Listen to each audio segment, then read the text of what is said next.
le domaine que je vais te parler actuellement, c'est quelque chose qui va vraiment pousser tes ventes de ta boutique en ligne. J'ai nommé l'email marketing ou encore les newsletters, mais les newsletters, c'est vraiment un élément qui fait partie de l'email marketing. Si tu n'es pas encore abonné à la chaîne, je t'invite à t'abonner. Sur la chaîne, on parle hair business, wig business, beauty business. Tu souhaites te lancer dans le e-commerce. Sous la vidéo, il y a quelques éléments qui seront importants pour toi et on commence. Lorsque tu as une boutique en ligne, c'est important de mettre en place des campagnes d'email.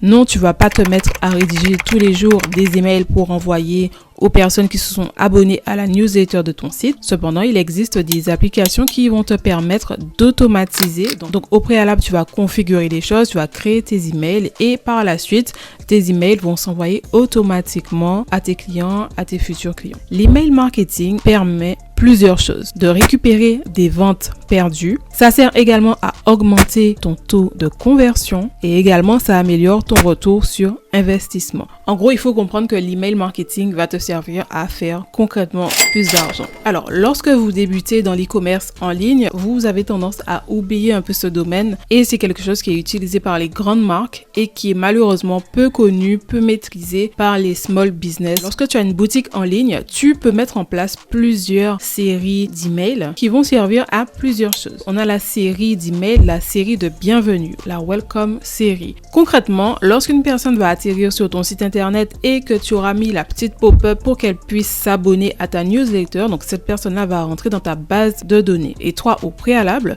tu auras déjà configuré au moins, par exemple, 3 emails qui vont concerner justement la série de bienvenue. Le principe est que dans cette série d'emails de bienvenue, tu vas souhaiter tout simplement la bienvenue aux personnes qui se sont inscrites à ta newsletter et tu vas leur offrir, pourquoi pas, un code de réduction de 10%, 20%. Ça va notamment leur servir à effectuer leur premier achat sur ton site internet. Ensuite, on a un autre type de série d'emails à mettre en place que normalement je te parle souvent sur cette chaîne, c'est la série d'emails concernant les paniers abandonnés. Concrètement, je pense que toi tu as peut-être déjà dû faire ça, c'est-à-dire qu'on va sur un site internet, on met des articles dans le panier et ensuite on ferme le panier, on passe à autre chose. Donc finalement, on ne finalise pas notre commande. Donc toi au préalable sur ta boutique en ligne Shopify, tu vas mettre en place une campagne d'email pour pouvoir relancer les personnes qui ont abandonné leur panier sur ta boutique en ligne tout simplement. Donc lorsque tu vas rédiger ces emails, tu vas mettre bien sûr les produits qu'ils ont mis dans leur panier et tu vas leur envoyer un message en disant quelque chose comme ça, selon ta voix, selon ta marque, selon ta personnalité. Salut, voilà, j'ai remarqué que tu as laissé ceci comme produit dans ton panier. Voilà, je t'invite à finaliser ton achat. Ok, ensuite tu pourras configurer un autre email pour que la personne puisse recevoir un autre email un jour après, par exemple, en lui disant, je vois que vous n'avez toujours pas finalisé votre panier. Tenez un petit coupon de réduction de 5 €, de 5 $, de 5% pour pouvoir finaliser votre panier, etc. J'espère que tu as compris le principe. Normalement, si tu es quelqu'un qui achète en ligne, tu as peut-être dû déjà recevoir des emails comme ça. Moi, je me rappelle il y a très longtemps, en 2012, je me rappelle que je mettais des produits dans un panier, c'était des produits pour les cheveux. Et comme par hasard, je recevais des emails qui me disaient, voilà, tu as oublié de finaliser ton panier, tiens 10 € de réduction, etc. Voilà, ça c'est quelque chose que tu peux totalement mettre en place pour ta boutique en ligne. Ensuite, on a la série d'emails post-achat. Concrètement, lorsqu'une personne à ce moment-là va acheter quelque chose sur ta boutique en ligne et que toi tu vas envoyer son produit, lorsqu'elle va recevoir son produit, toi tu vas envoyer des emails pour que la personne puisse te donner son avis concernant le produit qu'elle a acheté sur ta boutique en ligne.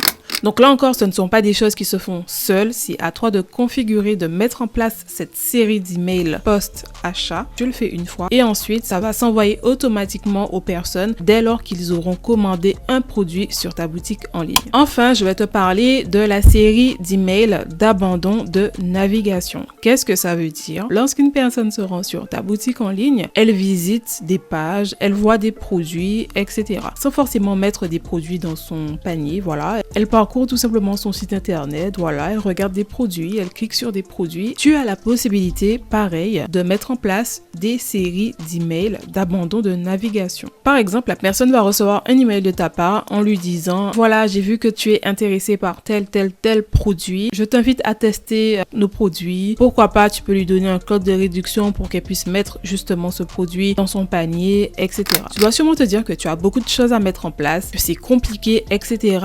Mais en fait, ça concerne l'email marketing. Il est prouvé à partir de différentes études que les entreprises qui mettent en place des emails marketing font plus d'argent forcément que les entreprises qui n'utilisent pas l'email marketing. Donc, je t'invite vivement à te renseigner à propos de ce sujet. Maintenant, je vais te donner 2 tips concernant l'email marketing, le marketing par email. Donc déjà, lorsque tu as rédigé tes emails, n'oublie pas de personnaliser tes emails. Il y a des marques qui sont très dans le ton humoristique. Donc, dans tes emails, tu vas rédiger de façon humoristique. Il y a des marques qui sont peut-être très solennelles ou encore tu veux être peut-être plus proche de ta communauté. Donc voilà, n'hésite pas à personnaliser tes emails. Et le deuxième conseil, lorsque tu rédiges tes emails, tu as la possibilité de faire des testings. Par exemple, lorsqu'une personne abandonne son panier, tu as la possibilité de lui envoyer un email 30 minutes après qu'elle ait abandonné son panier, ou encore tu vas tester peut-être de lui envoyer un email 1 heure après pour voir peut-être si les personnes adhèrent mieux 1 heure après ou encore une journée après. Donc normalement tu as des statistiques qui vont te montrer que voilà, en général lorsque tu envoies ton email 30 minutes après ou 1 heure après ou un jour après, les gens